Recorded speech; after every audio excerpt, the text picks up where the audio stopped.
Hello po, good morning. Samahan niyo naman po ako maglinis ngayong araw for today's video. Nang makatulog na ang aking baby ay sinunod ko na pong magluto ng sinaing pananghalian.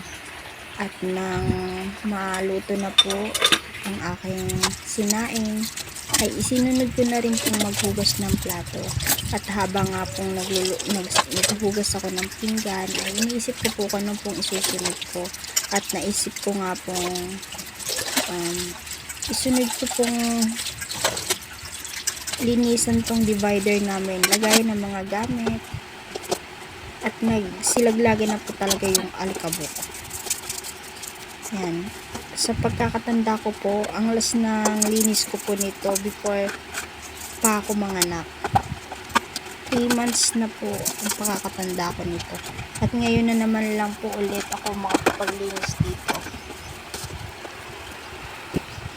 At busy po talaga ako sa pag-aalaga ng baby at hindi ko na po talaga maasikaso na araw-araw pang magpupunas niyan.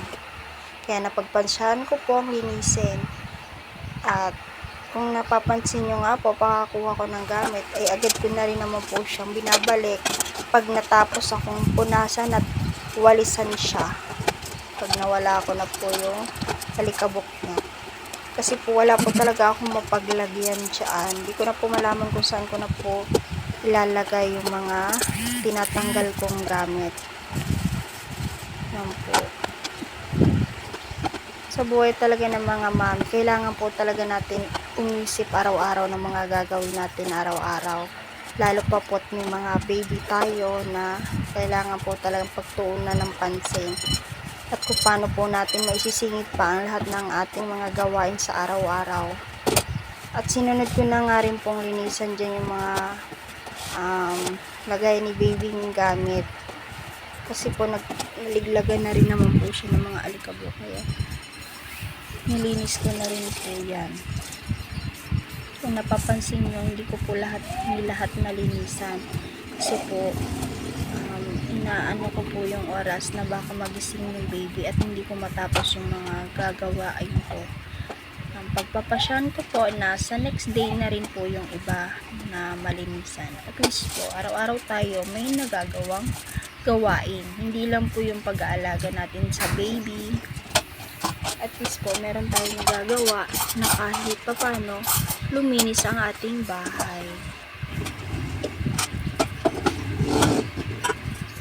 At yan po kung napapansin nyo, grabe po ang nakuha kong dumi at alikabok doon sa divider namin na nagsilaglagan. At doon ko na nga lang po tinapon sa baba. At yun nga po, wala po akong tigil ditong kapupunas at namumuti-muti pa po talaga siya. Pati na rin nga po tong lababo ay nilinis ko na rin. At sa gabi, mawala-wala naman po yung kalat nito. Yung mga mancha ko sa tikitan.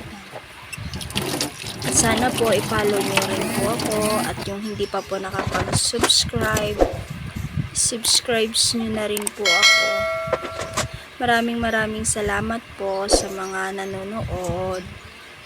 God bless po sa inyo. Sa uulitin po. Salamat.